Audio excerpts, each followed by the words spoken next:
So gospel reflection muna tayo, no? Ah, for this Sunday, 23rd Sunday in Ordinary Time. So, yung gospel ngayon is pinapakita pa paano tayo maging makatao, no? Pero okay lang naman na i-correct natin yung pagkakamali ng iba. At okay lang din na tumanggap tayo kung talagang may mali tayo. Pero ang sa akin kung sa ganang akin dapat maging discerning din tayo. Kasi may mga, yun na nga yun, yung sinasabi sa gospel na huwag ipahiya. Kasi minsan, kahit na kinakausap mo ng sarili nan, ang objective nun, ipahiya ka kahit face to face. Diba, minsan nga sa messenger, sa Facebook ka ipapahiya, diba, minsan sa Twitter, diba.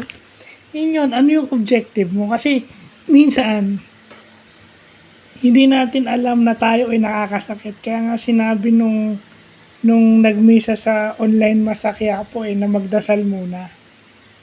Kasi pag hindi ka nagdasal, ibig sabihin wala kang guidance ng Holy Spirit So imbes na matauhan, lalong masasaktan. Kasi minsan hindi natin alam na nakakasakit na tayo.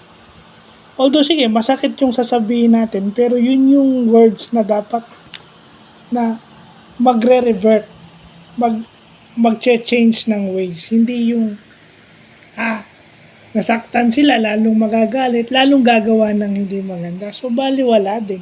So anong objective talaga natin? Kasi pwede naman sabihin natin na concern, di ba? Mahal natin yung tao, pero yun na kayo. Yung pagmamahal nyo ba at concern nyo ba is nakakatulong. Di ba? At doon naman sa mga nasasabihan, kayo pa minsan yung mayabang. Di ba?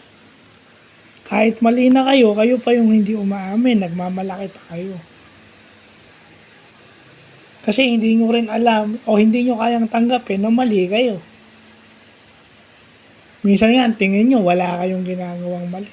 Which is malabong mangyari. Di ba? Walang taong hindi lumalabis o hindi sumusobra. Dahil tao ka lang din. So walang di ba? Yun. Walang taong hindi pwedeng lumabis. Walang taong hindi maaring mawala ng control, di ba? Most of the time. Minsan kasi yung mga ginagawa natin parang petty crime o maliit lang. Di ba? Nag-accumulate lang through time, kaya ganun. So, yun yung sinabi, di ba? Sinabi ko sa gospel na yung mga ways. Alam naman natin lahat yan. Kung ayaw makinig sa'yo, magsama ka pa para marami kayo, di ba? Para witness. Kaso kasi minsan, yung mga sinasama nyo rin, di ba? Anong objective nyo? Kayo ba ay may galit dun sa tao? O sama ng loob? Kasi minsan, inuuna nyo yung sama ng loob Kesa yun. Okay yung sinabi sa gospel, pero ano yung motive nyo? Kasi minsan, imbis na mapagbago nyo yung tao, mas inuuna nyo yung sama ng loob.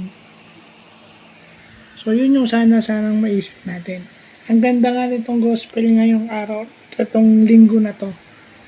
Na sana lahat ng tao makarelate. So yun lang po.